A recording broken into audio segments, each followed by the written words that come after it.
I didn't do anything illegal. I didn't raise my voice. I didn't flinch. But in his eyes, I was already guilty, just because he saw my face. This is the story of how an ordinary commute to work turned into an interrogation with no questions asked. How a smile was wiped off a police officer's face in a split second. And how that one moment reminded me. Being yourself still seems suspicious. If you're ready to hear the truth that not only touches a nerve, but changes the way you look at the world, click, like, subscribe, and get comfortable. This is not just a story. It's an experience that will stay inside of you. Forever. It happened on a Wednesday. I only remember that because it was trash day, and I had to wheel the bin back to the side of the house before heading out. I was in a good mood, or something close to it, playlist loaded, coffee in the cup holder, and the faint smugness that comes from leaving the house on time. I wasn't speeding. I wasn't doing anything unusual. Just a regular guy headed to a regular job in a car that was a few years old, but still clean enough to earn a nod at the gas station. The road was quiet. One of those long, sleepy stretches where the trees look the same and the speed limit signs are far apart. I noticed the cruiser in my rearview mirror about 10 seconds before the lights went on. I pulled over instinctively, like anyone would. My stomach didn't sink. Not at first. This was probably nothing, a taillight, maybe, or one of those routine stops where the officer tells you to buckle up, then lets you go with a warning and a smirk. He approached with that relaxed bounce cops sometimes have when they think this is going to be easy. He smiled. That was the first thing I noticed. Not a friendly smile, but one of those neutral, professional ones. The kind you see in training videos. His sunglasses were still on, and his hand hovered near his belt, not in a threatening way, just ready. That word stuck with me later. Ready. I had the window down before he reached the car. My license and registration were already in my hand. Like I said, I wasn't doing anything wrong. He took the documents and gave me the same smile. But then he looked at my face. Really looked. And something changed. It was quick. Subtle. But I saw it. The smile didn't exactly vanish. It just froze. Like a movie paused in mid-expression. His eyes flicked from my ID to my face, back again. Then he took a half step back. He wasn't smiling anymore. You learn to spot that shift when you look like me. It's not fear. Not quite suspicion, either. It's a recalibration. As if everything he assumed about this stop had to be reevaluated now that the driver wasn't what he expected. I wasn't white. I wasn't deferential. I was calm. Too calm, maybe. He asked me where I was headed. I told him, just to work, same as every day. He asked what I did. I told him I was an IT consultant. That seemed to throw him a little. He asked again, like he was trying to catch me in a lie I hadn't told. I repeated it. IT. Yes, sir.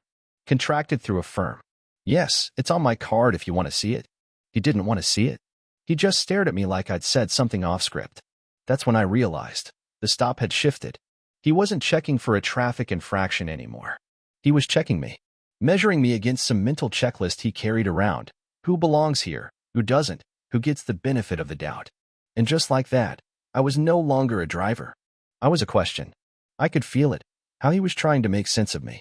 The suit, the calm tone, the neat car, the fact that I wasn't fumbling or over-explaining. None of it lined up with whatever version of me he had preloaded in his head. I've seen this look before, in boardrooms and airport terminals, in elevators when someone assumes I'm maintenance until I pull out a laptop. It's a recalibration born from surprise, followed quickly by something harder to name. He handed back my ID a little too slowly. Still watching me. Still thinking. Then he said, mind stepping out of the vehicle for a moment? Like it was nothing. Like it was part of the script. I asked, is there a reason? He said, just routine. It wasn't. And we both knew it. But I stepped out anyway. Hands visible. Movement slow. I've done this dance before, learned it somewhere between boyhood and adulthood, when you start to understand that safety is less about what you do and more about how you're perceived. He walked me toward the hood of my car, told me to place my hands on it. His tone had dropped the courtesy now, no more polite facade, just instructions clipped and cool. The air was still, but something between us buzzed like a live wire. He asked if I had any weapons. I said no. Asked if I had anything illegal. I said no again. Then he started patting me down, brisk, not rough, but invasive in a way that was clearly about something more than protocol. His hands paused at my waistband like he was hoping I'd twitch. I didn't. I stared straight ahead, at a bug crawling across the chromage of my hood. Anything to focus on but him. When he didn't find anything, he stepped back. I didn't turn around. I just asked, "Can I ask why this is happening?" He was quiet for a second, then said, "You matched a description." That old line. Vague. Convenient. Unprovable. I asked, "Of what?" He didn't answer. It's like he realized then that this stop wasn't going to deliver whatever he thought it would. No drugs. No anger. No slip-ups. Just a man in a suit with calm eyes and steady hands. And that seemed to frustrate him more than anything. After a long pause, he stepped back and muttered something under his breath. I couldn't catch all of it, just the tail end, something about thinking they're slick. I didn't respond. I kept my hands where they were. Kept my breath even. That's another thing you learn. Silence is sometimes your safest option. Not because you don't have the right to speak, but because the wrong tone, the wrong inflection, even the wrong posture can tip a situation from uncomfortable to dangerous in seconds. He circled around me again. This time slower, like he was still looking for something to justify his suspicion. Like he couldn't believe this encounter was really ending with nothing. No charge. No resistance. No excuse to escalate. "You seem pretty calm," he said suddenly. "Most people are nervous." I didn't answer right away. Then I said, "I've done nothing wrong." That got a reaction. His jaw tightened. He didn't like that answer. It wasn't submissive enough. It didn't leave room for dominance. "Just making sure," he said. I nodded. "I'd appreciate it if you could explain what I matched the description of. For my own peace of mind." He looked at me for a long moment, weighing something. Then said, "You can go." No apology. No explanation. Just those 3 words. "You can go." He turned and walked back toward his cruiser. Didn't offer a smile this time. Didn't look back. I stood there for a second, letting it sink in. The sheer absurdity of it. How quickly things had shifted from routine to charged, and then back again, just like that. Nothing in writing. No record. Just one of those invisible moments that never make it into the system but live in your body like scar tissue. I got back into my car. Closed the door. My hands were steady, but I could feel something coiled tight in my chest. Not fear, not quite anger either. Something more exhausting than either. A kind of ache that came from knowing this wasn't about me personally. Not really. It was about the face he saw when he walked up to that window. The drive to work after that felt longer than usual. Not because of traffic, but because I kept replaying the stop in my head. The pauses. The silences. The unasked questions hanging between us like smoke. I kept thinking about that initial moment, the officer smiling until he saw me. That fraction of a second where I watched his whole demeanor change. It stuck with me.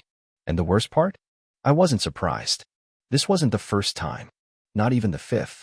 It just happened to be more theatrical than usual. The version of the script where the officer improvises a little more, steps outside the lines just enough to let you know exactly what he thinks without saying it outright. I parked in the garage, sat in the car a few extra minutes. My phone buzzed, Slack notifications, emails, a reminder about a client call. Life didn't stop for these moments. That's part of the damage.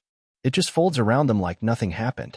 When I finally walked into the building, the security guard gave me a nod and a smile, the real kind. I nodded back, got in the elevator, pressed 14. By the time the doors closed, I was smoothing out the creases in my shirt, straightening my tie, performing normalcy, performing safety. Because I knew, once I walked into that office, no one would ask me how my morning had gone. No one would imagine the conversation I just had on the side of the road. And if I told them, it wouldn't quite land. They'd say things like, "That's so crazy," or "Maybe he was just having a bad day," or "At least it didn't escalate." And that's the rub. We've built a whole culture around "at least it didn't escalate." Like dignity is negotiable. Like the bar for justice is simply survival. That phrase, "at least it didn't escalate," kept echoing in my head all morning. It's what people say when they don't know what else to say. When the thing that happened to you is unsettling but not bad enough for outrage. It's the safety net of the well-meaning. A pat on the shoulder, a shrug, a reassurance that you made it out intact. So what's the big deal? But it is a big deal.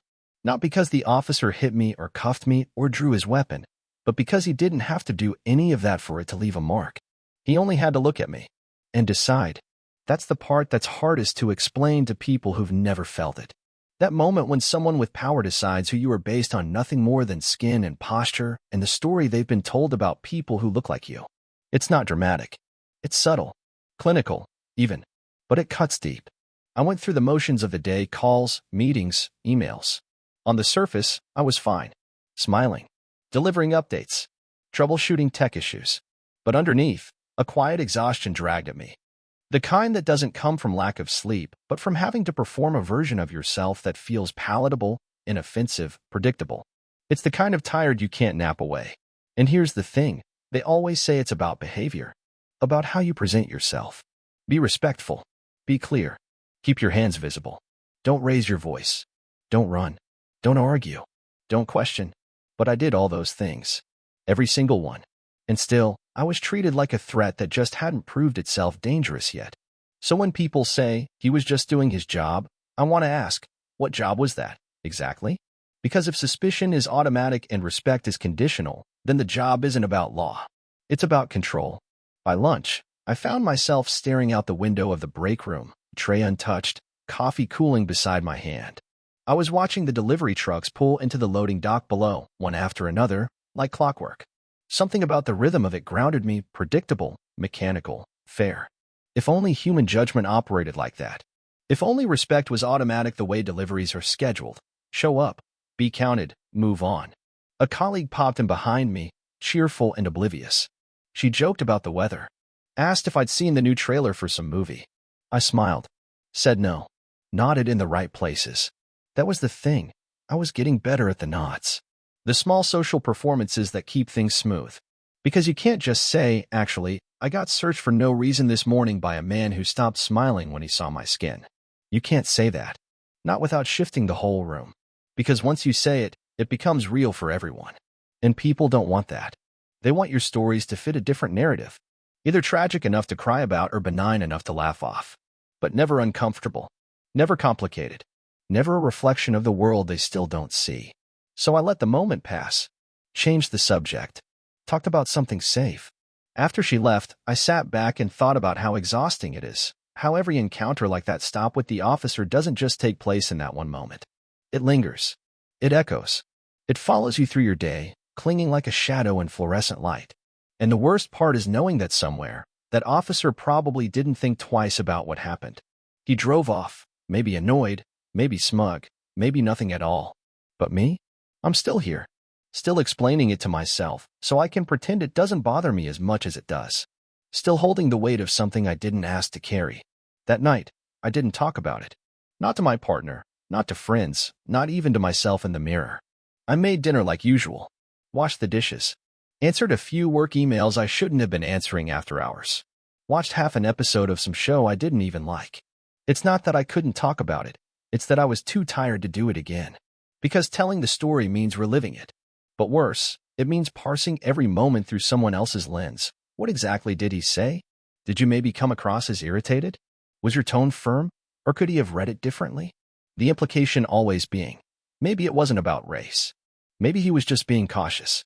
Maybe. But I've lived in this skin long enough to know the difference between a cautious officer and a suspicious one.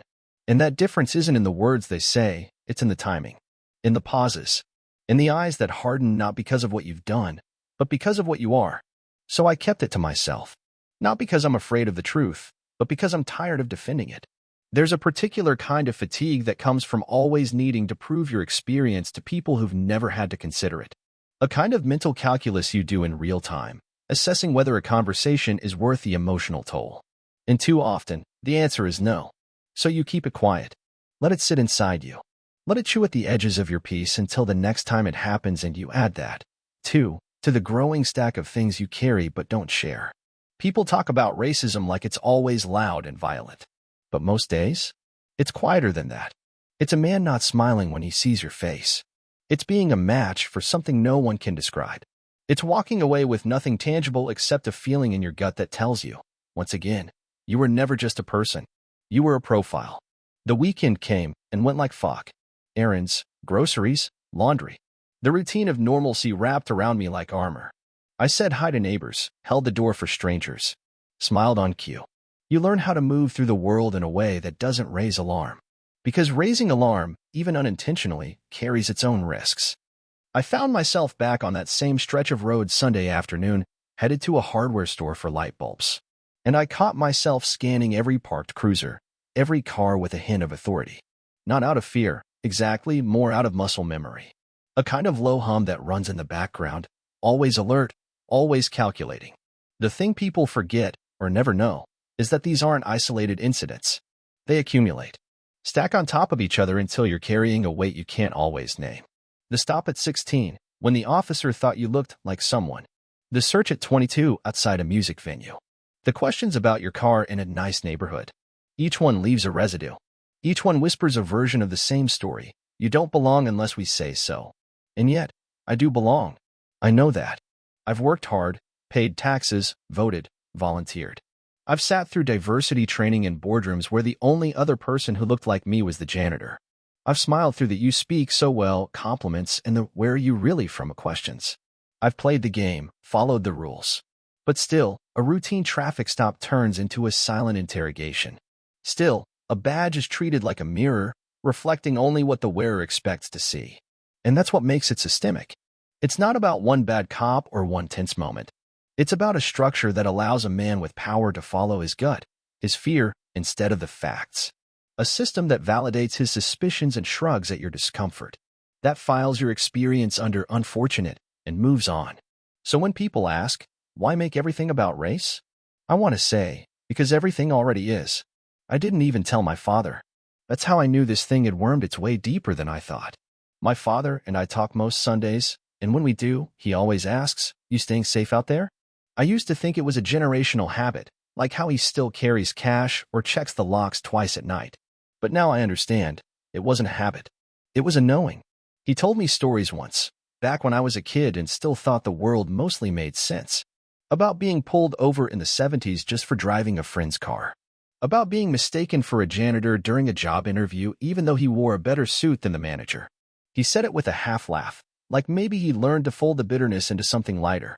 But I remember the way his eyes looked when he said it. That same look was on my face when I stood in front of the bathroom mirror that night, brushing my teeth, thinking about what I'd say if I did tell him. He'd be angry, not surprised. And that's the saddest part, none of us are ever surprised. He'd say, "You did the right thing, son," and maybe I did. I kept calm. I complied. I lived to brush my teeth at night and go to work the next day. But what does it mean that we've learned to call that a win? When did the bar get so low that not being arrested, not being harmed, not being humiliated too badly becomes something to feel grateful for? That's not peace. That's survival. And it wears you down.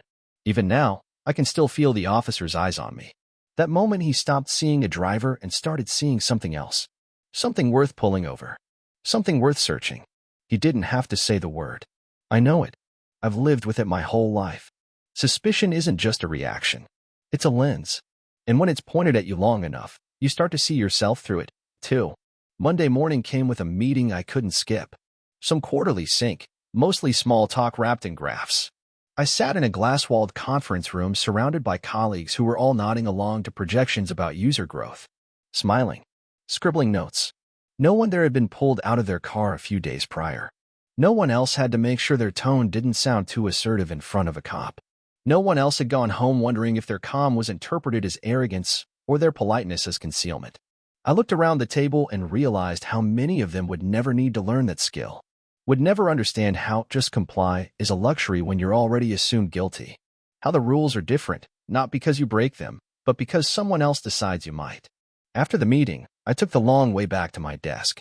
Stopped by the break room, poured stale coffee. The building was full of people like me, but also not like me. People who didn't have to double-check how their hoodie fit before running an errand. Who didn't carry a second version of their ID just in case, the one that lists a corporate title, not because it's needed, but because sometimes it's armor. I know how this sounds. Like paranoia. Like maybe I'm overreacting. That's what people will say. But here's the thing. When it's happened more times than you can count, it's not paranoia. It's pattern recognition. The officer didn't have to shout or shove. He didn't need to plant anything or raise his weapon. All he had to do was see my face and decide that something wasn't quite right. That something needed investigating. And that decision, that instinct, that microsecond of evaluation is what makes the whole thing so dangerous. Because it's invisible. It's deniable. It never shows up in the report. But it shows up in the silence after. In the tension that never fully leaves your shoulders. In the way you start rehearsing your words before you even speak them. Because next time, you might not be so lucky. It took me a week to talk about it. Not because I didn't want to, but because I knew how the conversation would go. I finally brought it up with a friend, someone I trust, someone who gets it more than most. We were at a bar, low light, low music, a safe enough space. I told him about the stop, about the smile that disappeared the second the officer saw me. I told him about the questions, the search, the subtle needling, the performance of authority that didn't match the reality of the situation. My friend listened the way people do when they've heard this story before, but no, it still needs telling. After I finished, he just said, "That's the thing. They want you to react. If you flinch, they win. If you stay calm, they double down." And he was right. It's like they're waiting for the script to play out a certain way, waiting for you to match the stereotype, waiting for a reason to say, "See? That's why we stopped them." But when you don't, when you stay composed and don't give them the out, they still look for another way to pin something on you. Because the system isn't built to see you as innocent. It's built to see you as an exception if you survive it unscathed. He sipped his drink and said, "Man, we're always 2 steps from a headline." That hit hard. Because we are. One wrong breath, one twitch, one word that's misunderstood or understood too well, and your name could be a hashtag by morning. Your story summed up in tweets, your character dissected by strangers. People would say, "He seemed like a good guy," or "He was just headed to work." But none of that would matter if the wrong person thought the wrong thing at the wrong time. That's the weight. Not just that it happened, but that it keeps happening. That you live in a country where someone with a badge can make your life harder just because they feel like it. And if they don't, you're expected to be grateful.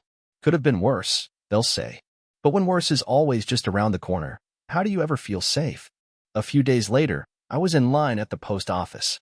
Just standing there, waiting like everyone else. An older white man in front of me struck up a casual conversation.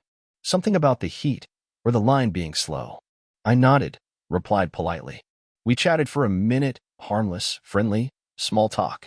Then he glanced down at my shoes and said, "You in sales or something?" I looked at him, not offended exactly, just tired. That tone, that way people code assumptions into questions. I smiled thinly. "Tech," I said. "IT consulting." He blinked, clearly surprised. "Oh," he said. "Good for you. Good for me." It wasn't malicious. It wasn't overt. But it carried that same invisible freight, the quiet astonishment that someone like me could be standing where I was, doing what I do. As if success was an aberration. As if dignity was a surprise. And it reminded me of that moment during the traffic stop. When the officer looked at my license, then back at me. When he scanned my suit, my car, my face. Trying to reconcile the pieces that didn't add up in his mind. I wonder if he went home that night and told anyone about it. I wonder if he said, "Stopped a guy today. Thought he was up to something, but turns out he was just a consultant or lawyer or something. Lucky break." Except it wasn't luck.